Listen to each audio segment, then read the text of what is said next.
Imagine que você tem 21 anos e está sentada à frente do seu pai na mesa de jantar. Você acabou de contar a ele a notícia aterrorizante: você está grávida. Você espera raiva, talvez decepção. Mas em vez disso, ele olha diretamente nos seus olhos e te chama de o erro estúpido do passado dele. Ele te dá uma hora para empacotar sua vida em malas e sair. Você sai com nada além de R$800 e um coração partido. Avance 9 anos. Você é uma milionária que se fez sozinha morando em uma propriedade enorme. Um dia, sua equipe de segurança liga.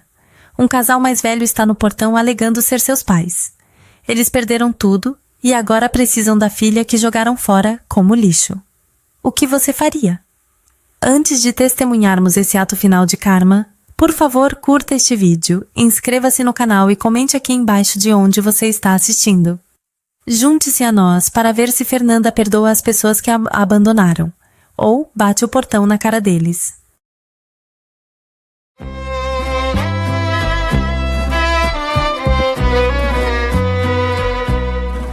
Meu pai olhou diretamente nos meus olhos e disse que eu era o erro mais estúpido que ele já tinha cometido.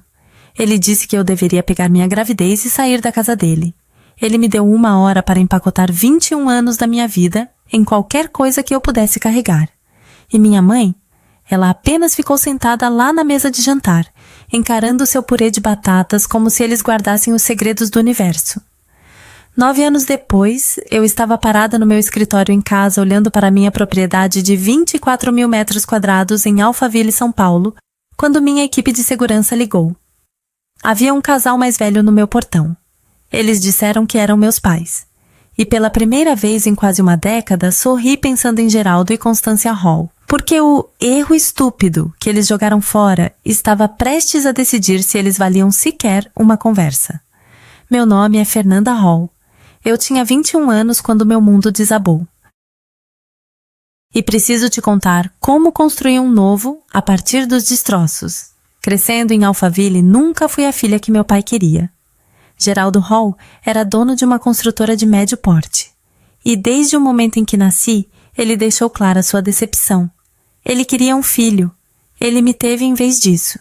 Então ele decidiu fingir que a diferença não existia. Enquanto outras meninas da minha idade aprendiam a fazer tranças e escolhiam vestidos de formatura, eu aprendia a trocar pneus na nossa garagem, passava os verões carregando materiais nos canteiros de obras dele e jogava futebol. Mesmo que eu secretamente quisesse fazer aulas de dança, meu pai tinha um plano para mim. Veja bem, eu seria o filho que ele nunca teve. Eu assumiria a construtora Hall e continuaria seu legado. O fato de eu ser uma menina era apenas um inconveniente que ele escolheu ignorar. Eu fiquei muito boa em ignorar também. Aprendi a engolir meus sentimentos, a performar, a conquistar. Estudei administração na FGV porque era o que ele esperava. Tirava notas máximas porque qualquer coisa menos significava um sermão sobre potencial desperdiçado. Tornei-me uma perfeccionista, sempre perseguindo uma aprovação que nunca vinha de verdade. Olhando para trás, percebo que poderia reconstruir um carburador de olhos fechados, mas ainda não consigo fazer uma trança embutida nem para salvar minha vida. Bela educação, né? Minha mãe. Constância era um tipo diferente de problema. Ela não era cruel. Ela era apenas ausente em todas as formas que importavam. Ela flutuava pela nossa casa como um fantasma, nunca discordando do meu pai, nunca me defendendo, nunca fazendo uma única onda. Eu costumava pensar que ela era fraca. Mais tarde percebi que ela simplesmente tinha feito sua escolha há muito tempo, e essa escolha foi conforto em vez de coragem. Se alguém tivesse me dito naquela época que em apenas 8 meses eu perderia tudo, minha família, meu futuro e o homem que eu pensava que me amava tudo, nas mesmas 24 horas eu teria rido. Mas a vida tem um senso de tempo cruel, e o meu estava prestes a acabar. Então conheci Thiago Weber. Olhando para trás agora, eu deveria saber que qualquer homem cujo sorriso pudesse convencer você de que o céu era verde, provavelmente estava mentindo sobre a cor de todo o resto também. Mas eu tinha 21 anos e estava desesperada para ser amada por alguém que realmente me visse como uma mulher. Então, quando esse belo representante de vendas farmacêuticas de 24 anos, Começou a falar sobre nosso futuro como se já estivesse escrito nas estrelas. Acreditei em cada palavra. Casamento, filhos. Uma casa com cerca branca. Depois de 21 anos ouvindo que eu não era suficiente aqui, estava alguém que me fazia sentir como se eu fosse tudo. Eu me apaixonei perdidamente. O tipo de queda em que você nem percebe que saiu do chão, até que já está despencando em direção ao concreto. 8 meses de namoro, descobri que estava grávida. Aterrorizada, nem começo a cobrir o que senti. Mas Tiago parecia feliz. Ele falava sobre nomes de bebê, sobre cores do quarto, sobre ensinar nosso filho a andar de bicicleta. Eu me permiti acreditar nele. Eu me permiti ter esperança. Esse foi meu primeiro erro. Tiago começou a ficar distante. Ocupado com o trabalho, dizia ele. Viajando mais, dizia ele. Empurrei minhas preocupações para baixo porque precisava que o conto de fadas fosse real. Precisava que algo na minha vida não fosse uma decepção. Meu segundo erro foi contar aos meus pais. Planejei anunciar minha gravidez no jantar de domingo. Tiago deveria estar lá comigo, mas cancelou de última hora. Emergência de trabalho, alegou ele. Então sentei-me sozinha em frente a Geraldo e Constância Hall, empurrei minha comida pelo prato e finalmente disse as palavras que mudariam tudo. Minhas mãos ficaram geladas debaixo da mesa. Eu podia sentir meu batimento cardíaco na garganta batendo tão alto que eu tinha certeza de que eles podiam ouvir do outro lado da sala de jantar. O rosto do meu pai passou por vários estágios. Confusão primeiro, depois descrença, depois algo frio e duro se instalou em suas feições, algo que eu nunca tinha visto antes em 21 anos. Minha mãe apenas congelou o garfo a meio caminho da boca, uma estátua em pérolas e silêncio. Geraldo não gritou no início. Isso teria sido mais fácil. Em vez disso, ele falou com aquela voz quieta e controlada que de alguma forma era pior do que qualquer grito. Ele falou sobre seus planos para mim, sobre como eu deveria assumir a empresa, sobre como uma filha grávida e solteira destruiria sua reputação na comunidade empresarial. Sobre como ele tinha passado 21 anos tentando me moldar em algo útil, e era assim que eu o retribuía. Então a quietude se quebrou. Ele se levantou tão rápido que sua cadeira caiu para trás e bateu no chão de madeira. O som me fez estremecer como um tiro. E então ele disse palavras que carregarei comigo até o dia em que eu morrer. Ele disse que eu era apenas um erro estúpido do passado dele. Ele disse que deveria ter tentado novamente por um filho em vez de perder tempo comigo. Ele me disse para pegar minha gravidez e sair da casa dele. Olhei para minha mãe e implorei com os olhos para que ela dissesse algo, qualquer coisa para me defender só desta vez. Ela encarou seu purê de batatas como se fosse a coisa mais fascinante que ela já tinha visto.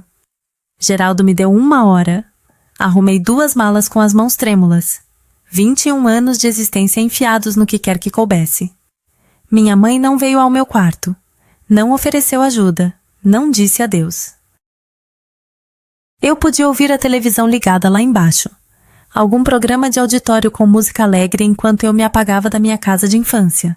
Saí pela porta da frente e nunca olhei para trás. No meu carro liguei para Tiago.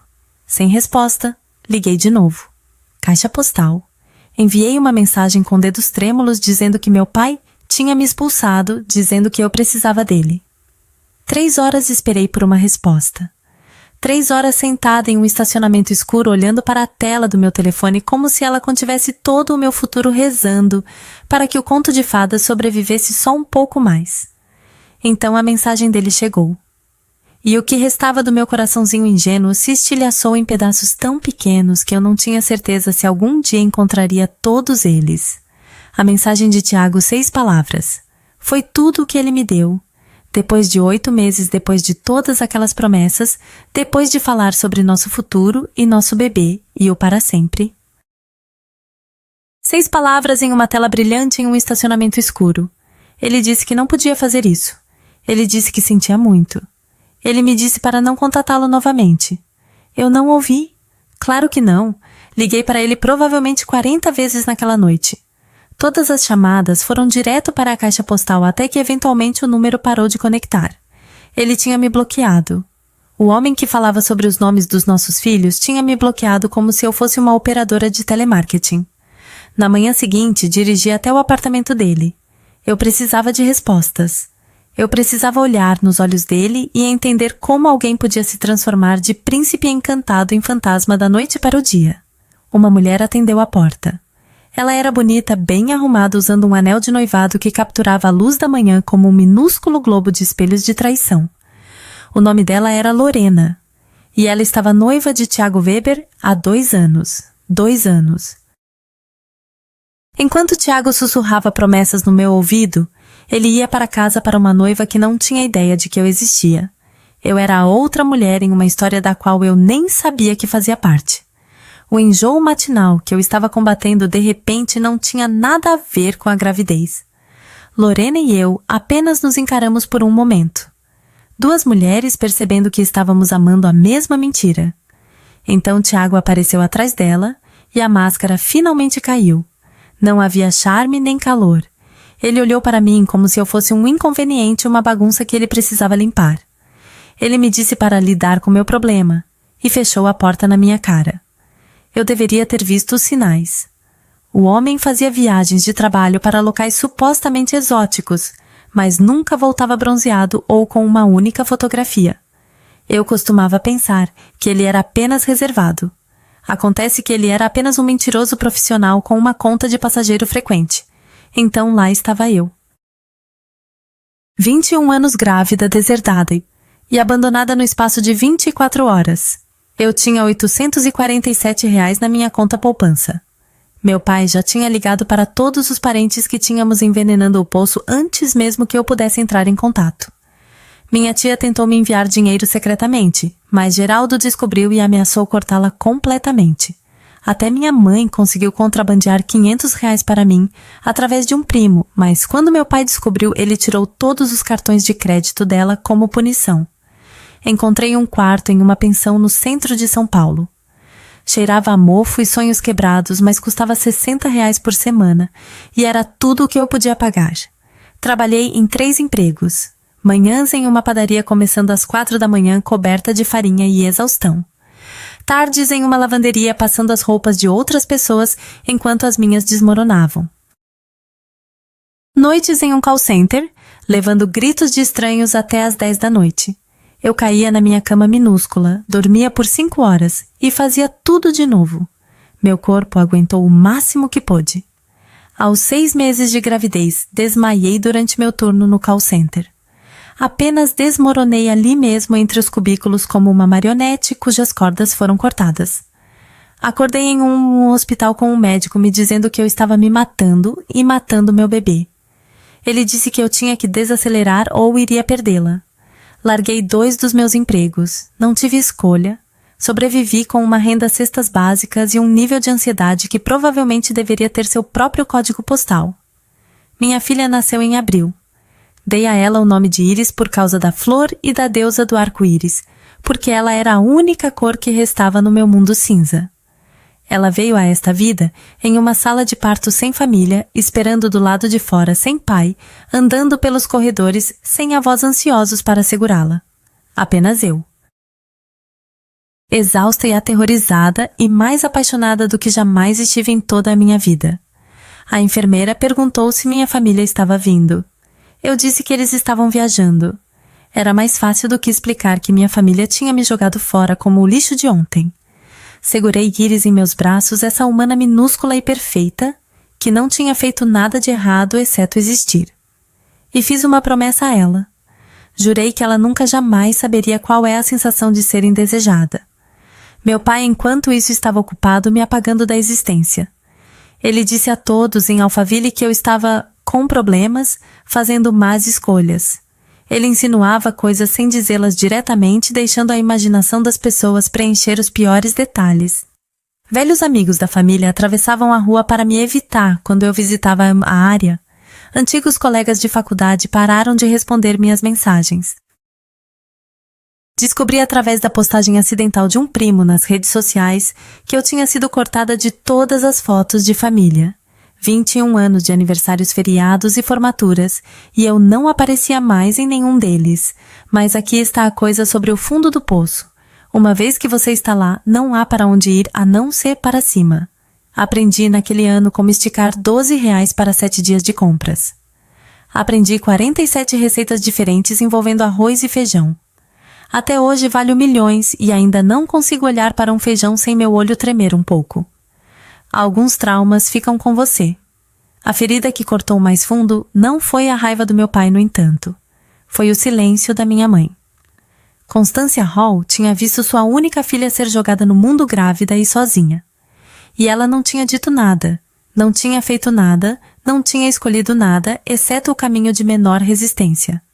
Alguns meses depois que Iris nasceu, escrevi uma carta para minha mãe. Derramei meu coração naquele papel. Contei a ela sobre sua neta. Implorei para que ela conhecesse Iris, fizesse parte da vida dela e escolhesse o amor em vez do medo só desta vez. A resposta dela veio 2 semanas depois, um parágrafo. Ela disse: meu pai achou que era melhor se seguissem em frente. Ela disse que sentia muito. Sinto muito. Aquelas 2 palavras tão pequenas, fracas e inúteis. Foi pior que o silêncio. Pelo menos o silêncio não fingia se importar. No primeiro aniversário de Iris, fiz uma festa para ela em nosso apartamento minúsculo, só nós 2. Um bolo da prateleira de descontos do supermercado com um amassado na cobertura e um único balão que encontrei em promoção. Eu estava exausta, falida, comendo bolo que tinha gosto de sobrevivência e fingindo que era doce. Mas minha filha sorriu para mim. Aquele sorriso enorme, banguela e alegre que não sabia nada sobre pais ausentes ou avós cruéis ou mães que escolhiam conforto em vez de seus filhos. E algo mudou no meu peito. Percebi que tinha 2 escolhas. Eu podia passar o resto da minha vida me afogando em ressentimento, repetindo as palavras do meu pai deixando Geraldo Hall viver de graça na minha cabeça para sempre. Ou eu podia construir algo tão grande, tão bem-sucedido, tão inegavelmente meu, que a opinião dele se tornaria irrelevante. Nunca fui boa em me afogar. A virada veio de uma fonte inesperada. Uma viúva durona de 68 anos chamada Miriam Castellanos, que dirigia uma imobiliária em dificuldades e tinha 0 paciência para desculpas.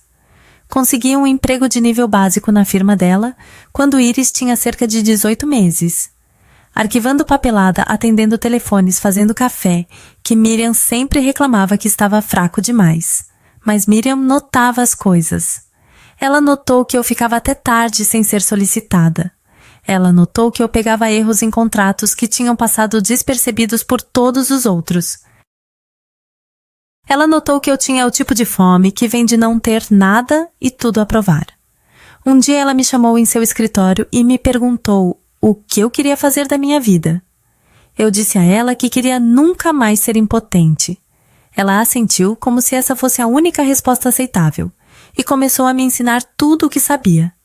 Miriam tinha construído sua empresa do nada depois que seu marido morreu e a deixou com 3 filhos e uma montanha de dívidas. Ela entendia de sobrevivência. Ela entendia o que significava ser subestimada. E ela viu algo em mim que eu ainda não conseguia ver em mim mesma. Descobri que tinha um dom para imóveis. Não do tipo vendedor chamativo, mas algo mais valioso. Eu podia olhar para uma propriedade negligenciada, um prédio que todos os outros viam como uma causa perdida, e ver exatamente o que ele poderia se tornar. Eu via potencial onde os outros viam decadência. Era como meu superpoder, exceto que em vez de uma capa, eu usava sapatilhas sensatas e determinação. Minha primeira negociação bem-sucedida, se é que posso chamar assim, foi convencer meu locador a não me despejar oferecendo-me para consertar pessoalmente as caixas de correio quebradas do prédio. Passei um fim de semana inteiro com uma chave de fenda, um tutorial do YouTube e mais palavrões do que me orgulho. Mas quando terminei, percebi algo importante. Eu podia vender qualquer coisa para qualquer pessoa se acreditasse no valor que estava oferecendo. Aquela situação da caixa de correio quebrada foi minha escola de negócios. Tirei minha licença de corretora de imóveis enquanto trabalhava em tempo integral e criava a Iris sozinha. Estudava às 2 da manhã livros didáticos espalhados na minha mesa da cozinha. Minha filha dormindo no quarto ao lado. Bebi café suficiente para abastecer uma pequena nave espacial. Reprovei no meu primeiro simulado e chorei no banheiro por 20 minutos. Depois enxuguei os olhos e estudei mais. Quando passei naquele exame de licenciamento, segurei o certificado em minhas mãos e solucei. Não lágrimas tristes, lágrimas de sobrevivente. O tipo que vem quando você percebe que pode realmente conseguir afinal. Minha primeira venda foi um apartamento minúsculo que estava no mercado há 8 meses. Ninguém queria. A localização era estranha, o layout era desajeitado e cheirava vagamente a gatos e arrependimento. Eu mesma decorei com móveis de lojas de usados e truques que aprendi em programas de reforma. Assei biscoitos antes de cada visita porque li em algum lugar que o cheiro faz as pessoas se sentirem em casa. Provavelmente foi manipulação, mas também foi uma manipulação deliciosa. Aquele apartamento foi vendido em 3 semanas. Minha comissão foi de R$ 3.200, mais dinheiro do que eu tinha visto em 2 anos de luta. Lembro-me de depositar aquele cheque e ficar olhando para o meu saldo bancário vendo os números mudarem, sentindo algo que não sentia desde antes das palavras do meu pai destruírem tudo. Senti esperança. Miriam me promoveu, me deu mais anúncios, começou a me tratar menos como uma funcionária e mais como uma protegida. Aprendi o negócio por dentro e por fora, absorvendo tudo o que ela me ensinava como uma esponja que estava com sede há décadas. Quando Iris tinha 3 anos, ela me perguntou por que não tínhamos um quintal. Ela tinha visto em um programa de televisão e queria saber por que nosso prédio só tinha um estacionamento. Ajoelhei-me ao nível dela e fiz uma promessa. Disse a ela que um dia teríamos o maior quintal de toda São Paulo. Ela me desenhou uma figura naquela noite. Uma casa grande demais com um quintal que ocupava a maior parte da página e 2 figuras de palito de mãos dadas, eu e ela. Coloquei aquele desenho na minha carteira e o carrego todos os dias desde então. Mas o sucesso não vem sem contratempos. Lutei constantemente com uma voz na minha cabeça que soava exatamente como meu pai. Toda vez que eu alcançava algo maior, aquela voz me dizia que eu era apenas um erro estúpido. Toda vez que eu duvidava de mim mesma, as palavras de Geraldo Hall ecoavam pelos meus pensamentos como uma maldição que eu não conseguia quebrar. Miriam notou. Ela me sentou uma tarde e compartilhou sua própria história de ser dispensada e questionada. A família do marido disse que ela falharia. Parceiros de negócios riram dela. Bancos se recusaram a dar empréstimos porque ela era uma mulher sozinha. Ela me olhou nos olhos e disse algo que nunca esqueci. Ela me disse: a melhor vingança não é provar que eles estão errados. A melhor vingança é esquecer que eles existem enquanto você constrói seu reino. Nessa época, Tiago decidiu reaparecer porque claro que ele decidiu. Ele me encontrou nas redes sociais quando Iris tinha 4 anos. A mensagem dele era toda de falsa preocupação e perguntas cuidadosamente formuladas. Ele tinha ouvido que eu estava melhor. Ele queria reconectar. Ele achava que talvez devessem discutir o futuro de Iris. O que ele queria dizer era que tinha ouvido que eu não estava mais na miséria e queria aliviar sua culpa ou ver se havia dinheiro a ser obtido. Tirei print de todas as mensagens, salvei em uma pasta e nunca respondi. Deixe-o imaginar. Deixe-o esperar para sempre. Aqui está algo engraçado, no entanto. Lorena, a ex-noiva dele, entrou em contato comigo separadamente na mesma época. Aparentemente, Tiago acabou traindo ela também porque leopardos não mudam suas manchas. Eles apenas encontram novas gazelas. Ela agora estava felizmente casada novamente com um homem decente e queria se desculpar por como tudo aconteceu, embora nada disso fosse culpa dela. Acabamos nos tornando amigas unidas pela experiência compartilhada de amar um vigarista profissional. A vida é estranha assim. Às vezes as pessoas que você deveria odiar se tornam as pessoas que melhor te entendem. Através de conexões do setor, comecei a ouvir sussurros sobre a construtora Hall. Meu pai havia se estendido demais durante um boom de construção feito empréstimos ruins com termos piores e sua empresa estava sangrando lentamente. O orgulho dele não o deixava admitir. Constância teve que dispensar a governanta. Pararam de tirar as férias anuais. Pequenas rachaduras na fachada que apenas alguém observando de perto notaria. Eu notei. Não senti satisfação. Ainda não. Eu estava ocupada demais construindo meu próprio império para desperdiçar energia no dele desmoronando. Quando Iris começou a primeira série, eu tinha economizado R$ 180 mil. Eu tinha um plano, uma reputação e um futuro que não tinha nada a ver com Geraldo ou Constância Hall. Eu não estava planejando vingança. Eu estava simplesmente ocupada demais para a vingança. Mas se meu sucesso acontecesse de lançar luz exatamente sobre o que eles jogaram fora, bem, isso era apenas um bom posicionamento. Quando eu tinha 28 anos, aprendi algo importante sobre mim mesma. Eu não era apenas uma sobrevivente. Eu era uma construtora. Miriam Castellanos decidiu se aposentar. 68 anos trabalhando, lutando e provando que todos estavam errados, lhe renderam uma praia em algum lugar quente onde ninguém sabia o nome dela e ninguém precisava de sua experiência. Antes de partir, ela me sentou e me ofereceu sua lista inteira de clientes a um preço tão baixo que era praticamente um presente. Tentei argumentar. Tentei pagar o que realmente valia. Ela apenas olhou para mim com aqueles olhos afiados que tinham visto tudo e disse que esse era o investimento dela no futuro. Ela disse que queria ver o que eu construiria e não poderia fazer isso se eu estivesse falida por pagar demais a ela. Então ela me entregou uma garrafa de champanhe e disse para eu não abrir até fazer meu primeiro milhão e saiu pela porta. Ainda tenho aquela garrafa. Estou guardando para algo ainda maior agora. Lancei a Imóveis Phoenix de um escritório minúsculo na Vila Madalena com uma mesa, uma cadeira e mais ambição do que metros quadrados. O nome não era sutil, mas sutileza nunca me levou a lugar nenhum. Eu era uma fênix, eu tinha queimado e tinha renascido. Qualquer um que tivesse problema com isso poderia resolver com minhas margens de lucro. Minha especialidade tornou-se encontrar propriedades negligenciadas em bairros que estavam prestes a se transformar prédios que todos os outros descartavam como causas perdidas. Eu os comprava, restaurava com cuidado e inteligência e os vendia por consideravelmente mais do que paguei. Meu primeiro grande projeto foi um prédio de apartamentos condenado no centro que a prefeitura estava prestes a demolir. Eu via potencial onde todos os outros viam escombros. 18 meses e muitas noites sem dormir, depois eu o havia convertido em apartamentos de luxo que esgotaram em 6 semanas. Aquele projeto me rendeu $1.200.000 em lucro. Lembro-me de sentar no meu novo escritório, olhando para os números tentando fazê-los parecer reais. 8 anos antes, eu estava comendo bolo de aniversário amassado em uma pensão, me perguntando se podia pagar por fraldas. Agora eu era milionária. Não riqueza herdada, não dinheiro de família. Meu. Cada dólar ganho com trabalho e vontade. E recusando-me a desistir quando desistir teria sido muito mais fácil.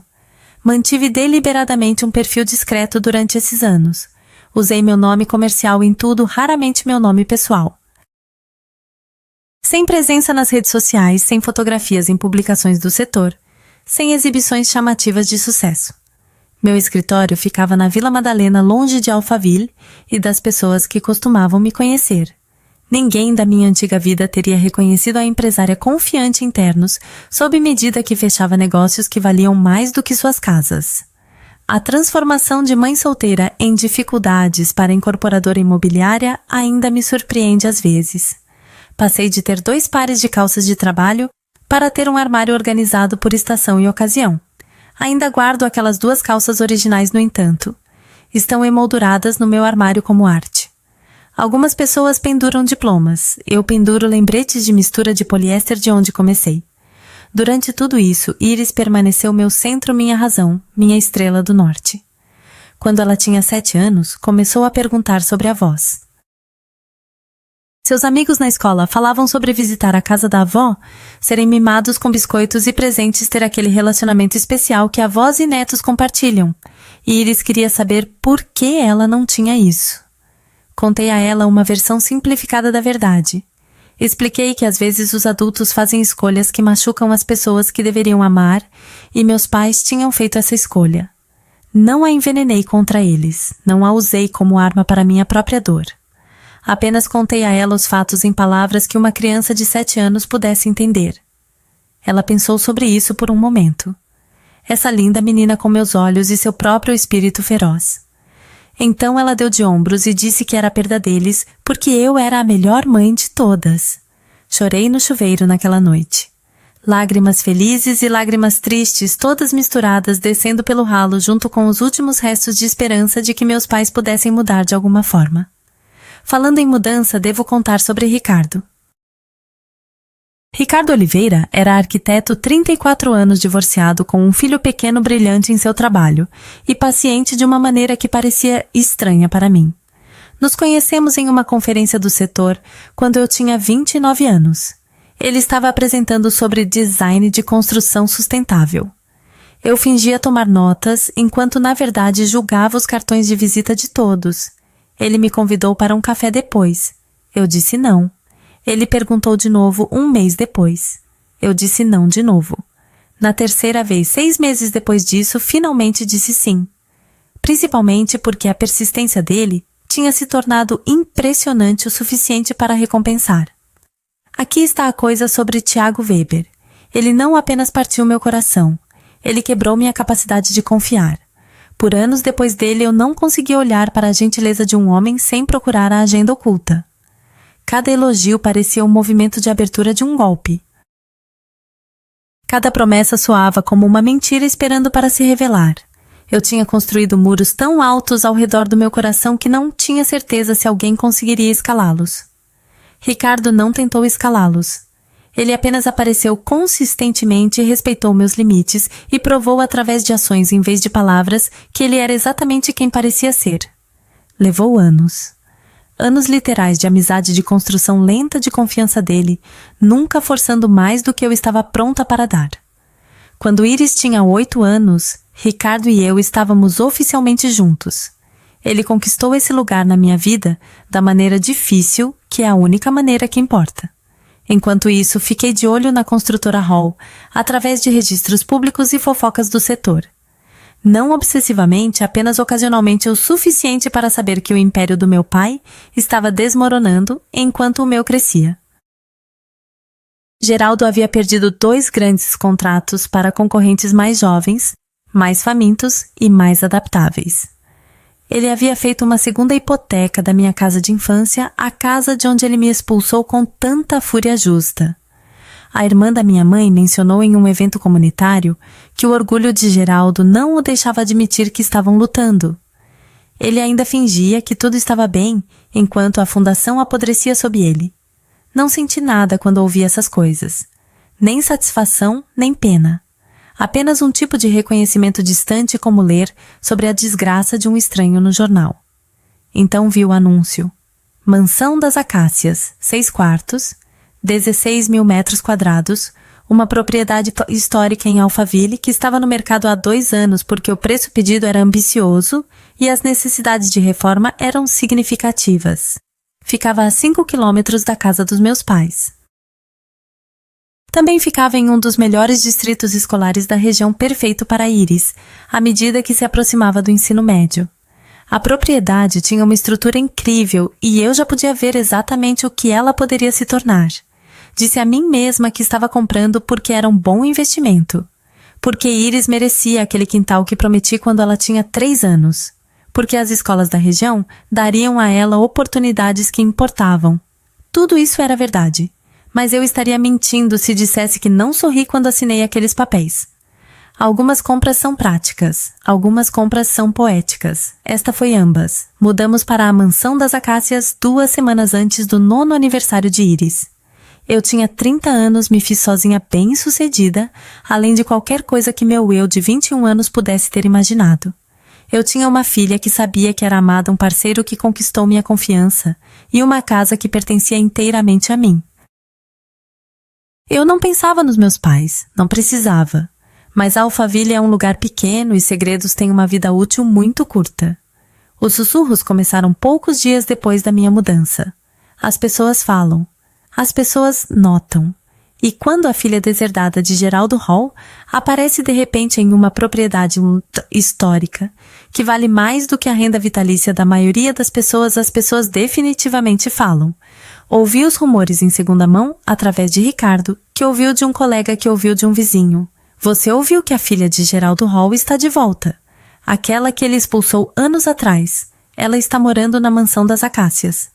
A propriedade de $8 milhões, pode acreditar. Os rumores se espalharam por Alphaville como fogo em grama seca. Todos sabiam, exceto aparentemente Geraldo e Constância Hall. Eles existiam em sua própria bolha de negação, ainda fingindo que sua reputação estava intacta, ainda acreditando que ninguém sabia sobre seus problemas financeiros ou sua filha descartada. Constância descobriu primeiro, no clube de bridge dela, de todas as coisas. Uma amiga bem-intencionada perguntou se ela estava animada por ter Fernanda de volta à cidade por ter acesso à neta. Constância aparentemente ficou pálida como papel e se desculpou mais cedo. Ela contou a Geraldo naquela noite. Só posso imaginar como foi essa conversa. O rosto dele quando percebeu que seu erro estúpido, a filha que ele jogou fora como lixo, agora vivia em uma casa que ele nunca poderia pagar. A filha que ele apagou das fotografias valia mais do que ele jamais seria novamente. Geraldo não acreditou no início, não conseguia acreditar. Ele pesquisou a Imóveis Phoenix obsessivamente de acordo com o que ouvi mais tarde. Encontrou o portfólio, os prêmios, o reconhecimento do setor. Encontrou fotografias minhas em conferências apertando a mão de prefeitos e incorporadores, parecendo nada com a garota chorando a quem ele dera 1 hora para empacotar a vida. Imagino que o rosto dele tenha passado por vários estágios durante essa pesquisa. Confusão, negação, reconhecimento.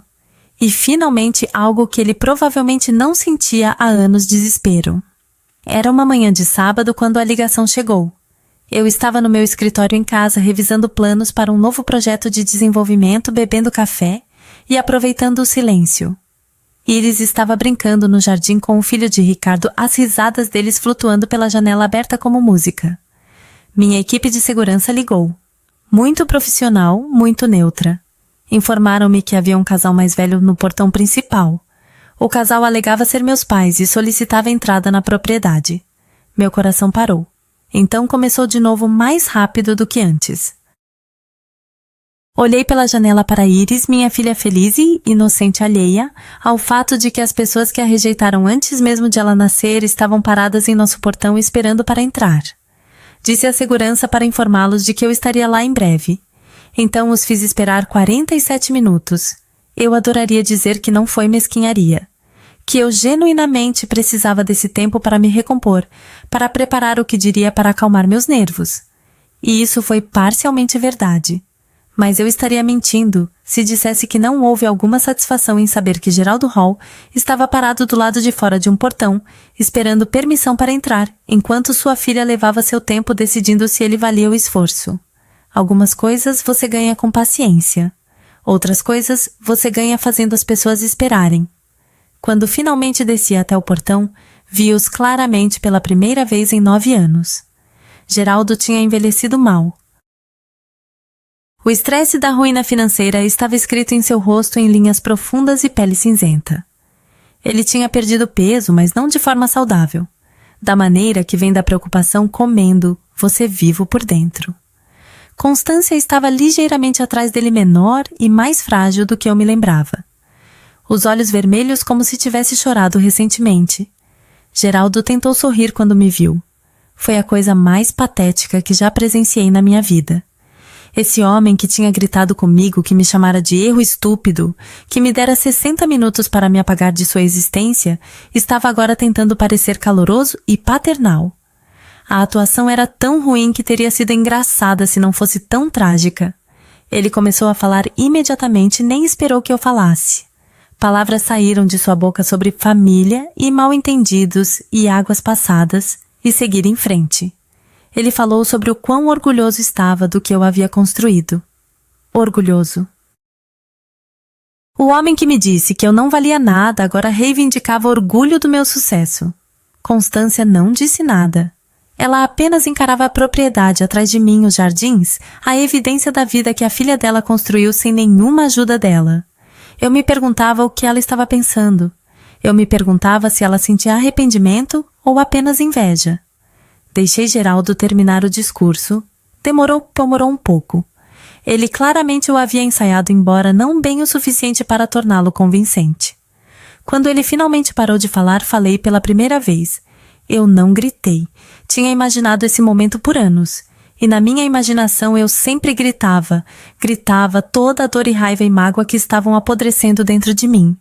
Mas parada ali, olhando para esse homem diminuído que costumava me aterrorizar, senti algo inesperado calma. Eu disse a ele que ele me chamou de erro estúpido, que ele me disse que eu não era nada, que ele me apagou das fotos de família, como se eu nunca tivesse existido. Lembrei a Constância que ela me escreveu uma carta escolhendo o conforto dele em vez da própria neta. Que o sinto muito dela não foi suficiente na época e nunca seria suficiente agora. A fachada de Geraldo rachou. Ele admitiu que a empresa estava falida. Eles estavam prestes a perder a casa. Tudo o que ele construiu se foi e ele precisava de ajuda. Ele realmente me disse essas palavras. Ele disse que eu tinha que ajudá-los porque eles eram meus pais. Eu quase ri, quase. Porque aqui estava o homem que se recusou a ser meu pai quando precisei dele exigindo que eu fosse sua filha agora que ele precisava de mim. Ele finalmente me viu como capaz, mas apenas porque precisava do meu talão de cheques. Antes tarde do que nunca, algumas pessoas podem dizer: não, algumas coisas são simplesmente tarde demais. Olhei para meu pai por um longo momento. Realmente olhei para ele. Esse homem que moldou toda a minha infância com sua decepção e exigências, que me fez sentir um fracasso simplesmente por ter nascido do gênero errado, que me jogou fora quando mais precisei dele e esperava que eu rastejasse de volta quando ele precisasse de mim. Então olhei para minha mãe, a mulher que escolheu o silêncio em vez do amor, que viu sua única filha ser descartada e não fez nada, que escreveu "sinto muito" em uma carta, como se aquela única palavra pudesse enfaixar uma ferida que ia até o osso. E eu sorri. Não com crueldade, não com vingança, não com a satisfação de vê-lo sofrer. Sorri porque percebi parada ali, na frente da minha linda casa com a risada da minha filha ao fundo que eu não precisava mais de nada deles.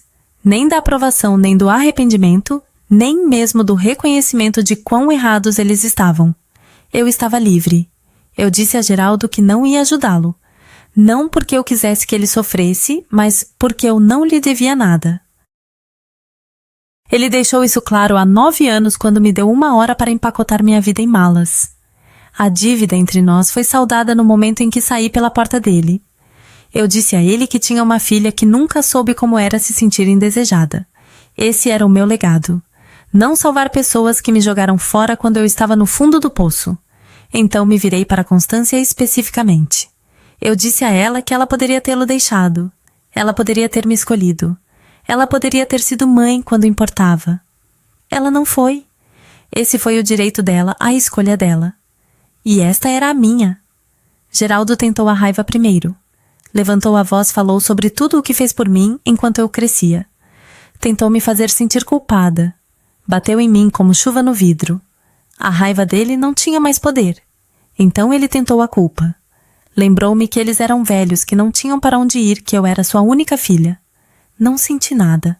A culpa que ele tentava invocar tinha sido queimada de mim anos atrás. Finalmente ele tentou algo que parecia quase remorso genuíno. A voz dele falhou. Os olhos ficaram úmidos.